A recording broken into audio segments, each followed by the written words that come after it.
Hello again, everyone. Welcome back. Well, today we're looking at the new Isabela Pepperhead Gordo. Pretty much a monster for them. This is 6 by 60. And there is your density.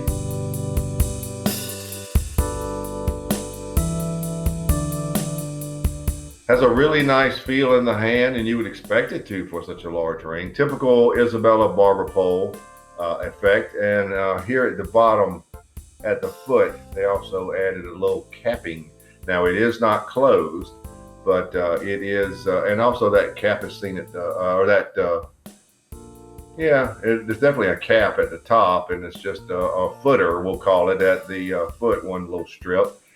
Don't know really anything about the blend. Johnny Pietty doesn't really disclose things about that.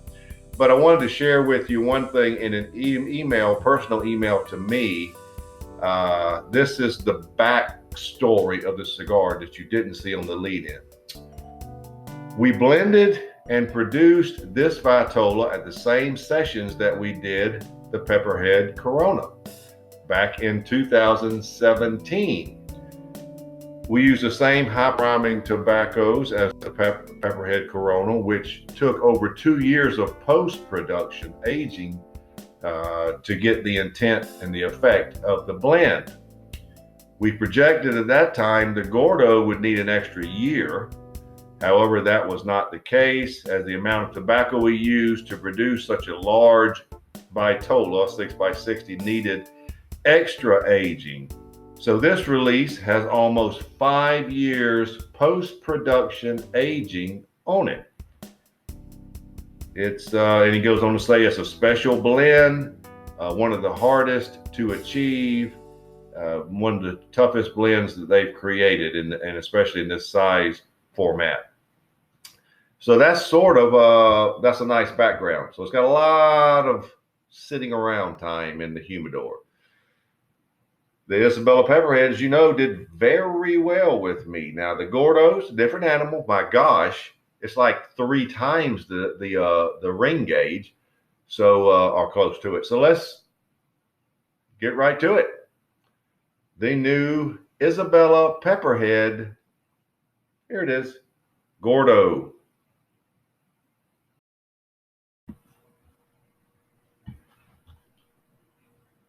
All right. Really is cool looking, isn't it? It's just cool.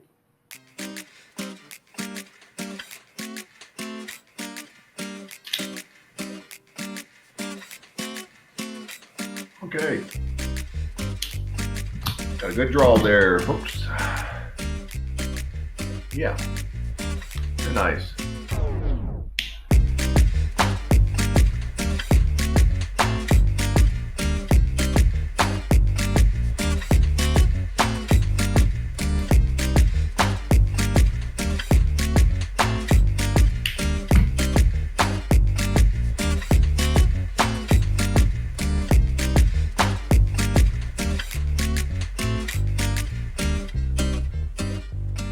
Well, you start off with a little apricot, citrus peel, smooth, creamy nutmeg, brown sugar, and quite a bit of an earthy black coffee. There's black pepper, very nice, about 7.5. So it's a sweet start, and I think we're going to be here a while, or I will. So I hope there'll be some transitions of flavors, but we'll have to just see. If there's anything major before the first third, I'll come back and let you know. Otherwise, I'll see you at the first third.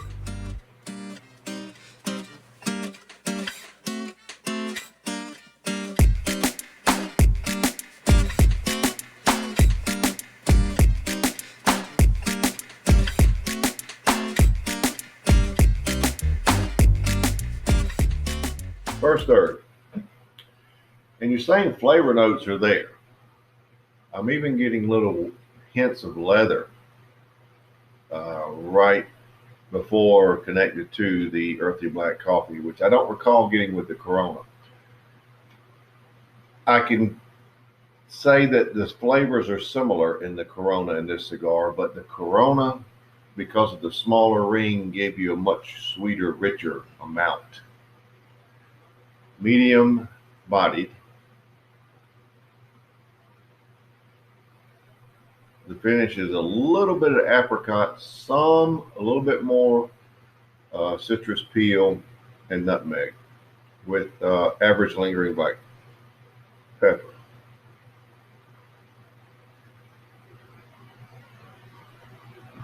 The smaller ring cigars usually win out on these larger rings. And I mean, although this is a good one, the Corona at this juncture was better. I like the flavors in this cigar, but they were just richer and a little more bolder in the Corona. First third, I'm rating it a 92. So it's not bad, but it's just not at the level of the Corona. I have to compare them. It's the same cigar, only a bigger ring. So let's just see how we transition and go through the second third.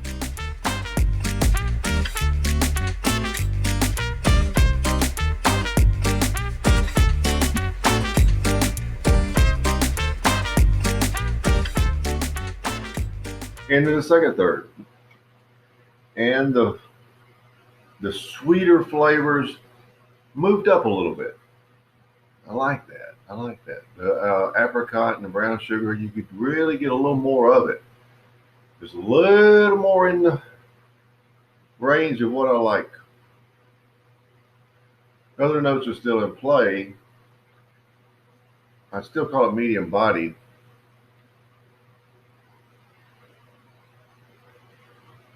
I don't think the finish has changed. Not really. There's a little more apricot on the finish. A little more sweetness on the finish, but not a lot. The pepper still is good. The lingering pepper and the front end pepper is still fine. I would raise the score to 93 for the second third. It's moved up, and that's a good thing. Still not where the Corona was, and maybe it's unfair to compare the two, but I have no choice because I've already reviewed it. And this is the same basic cigar, same ingredients, only much bigger ring gauge. And that is definitely affecting the flavors, but it's still good. So we're at 93 for the second third. Let's see what we wind up with in the final third.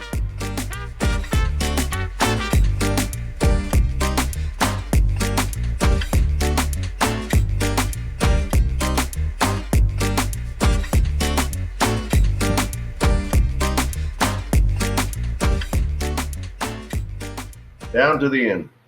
So let's wrap it up. You know, it's funny. This cigar has performed just like the one I did a few weeks ago, the 2017 Mashup Robusto. It has improved as it's gone along. Here in the final third, specifically in the last 5 or 10 minutes at the most, it has gotten a very sharp, tangy sweetness. More along the lines of what I would expect. It's medium to full bodied, but I really noticed the apricot got a sharp, tangy sweetness, and the brown sugar seems to come out more. Much more than it was in the first third, or for that matter, the second third. I would raise the score to 94. For this third, it's the 94, and it's the best the cigar's been. Medium to full bodied. Finish is basically unchanged. But I couldn't help but notice the improvement and the steady improvement. Comparing the two, the Corona is still the best. But this is very good. Overall score is 93. Now, if we're talking about Isabela and 93 is not a great score, that ought to tell you something. They make some very good cigars. And if you are not familiar with them, get familiar with them. Go to their website and pick anything. Pick one or two or five of anything. They sell out a lot of these limited cigars quickly, but you can't go wrong. Get familiar with them. They're very good. Check them out. They're a sponsor, but above all that, they're very good. So that'll do it. The new Isabela Pepperhead Gordo 93.